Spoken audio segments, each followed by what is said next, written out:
Hey guys, so I wanted to create a quick video to help you between determining when do I use the n-1 as far as our power goes versus just an n. Okay, so I'll say right off the bat, usually you will use n-1 with tables, and usually you will use just the power of n with money problems.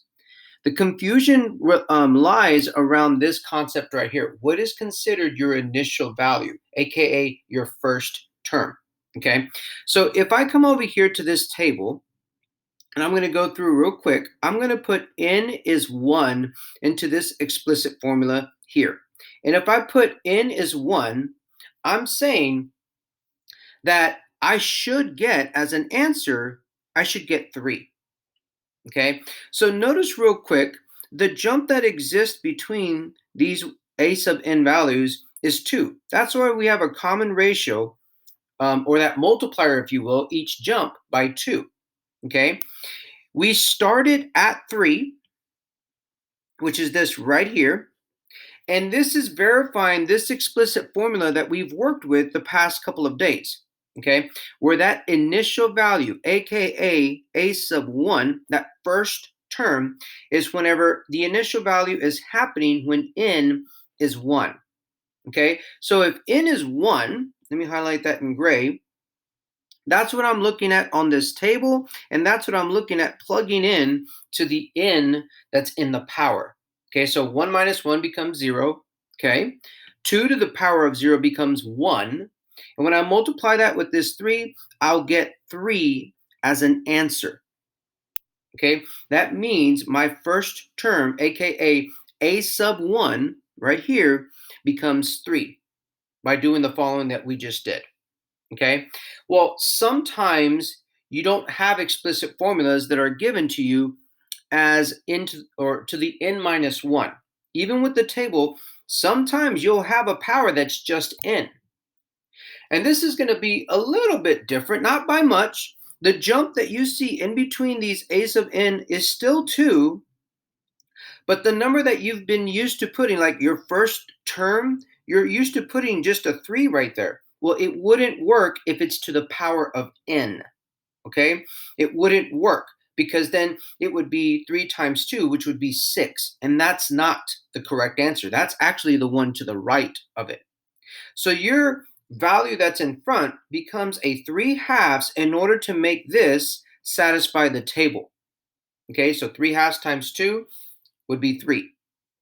If n, let me go ahead and plug that in right now. Let me highlight it in gray. Let's say that we wanted to put n as 2. So if we put 2 right here in this different explicit formula, well, it would be 2 squared. And 2 squared is 4 times 3/2 would then give us the 6 that the table says we should get.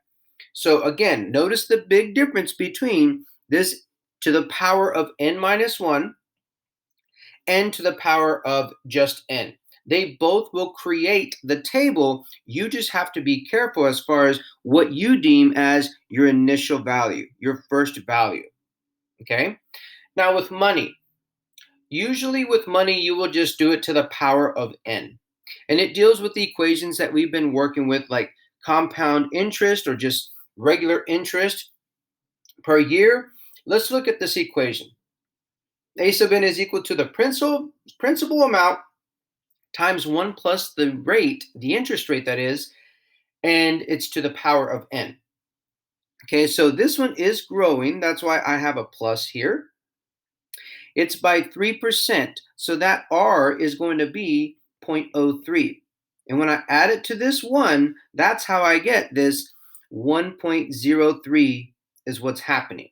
Okay, that's the increase that you see as far as annually. Okay, annually. That means if n was 1, that would be after 1 year. If n was 2, that would be after 2 years, so on and so forth. Okay, so our principal right here is going to start at 10,000 because that's how much we invested. That's what our starting amount was. And again, just like over here, the initial happened when n was 1. That's the difference here, is that the initial will happen when n is 0. Because if I put 0 for n right here in this equation, then I have 1.03 to the 0th power is just 1. times this 10,000 would give me at the very beginning the initial value, your starting value when n is 0, you're starting at 10,000, which of course makes sense because that's what we started investing. And then finally, if n was 1, because you're saying after 1 year or 1 year later, then you would put 1 up here for this n, multiplied, 1.03 raised to the power of 1 is still 1.03, and then you'd multiply that by 10,000. Okay, so if you have 1.03 times the 10,000, that's how you get the 10,300 that we have here. This is the total amount after 1 year.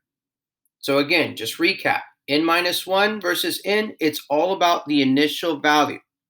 Whatever you deem over here as far as what explicit equation that you're looking at, it must satisfy and show that table. Okay, just be careful about your first terms in front here, because depending on which one it is, you'll have to change it to 3 or 3/2. And this is, again, just for this specific example. And then last but not least, going back to this money problem, usually you will use n as your power up here. And it's all about, where does it start? Where does the initial value start? Well, the initial value starts when n is 0. Basically, when 0 years have elapsed and you're just wanting to see how much money do you have starting off.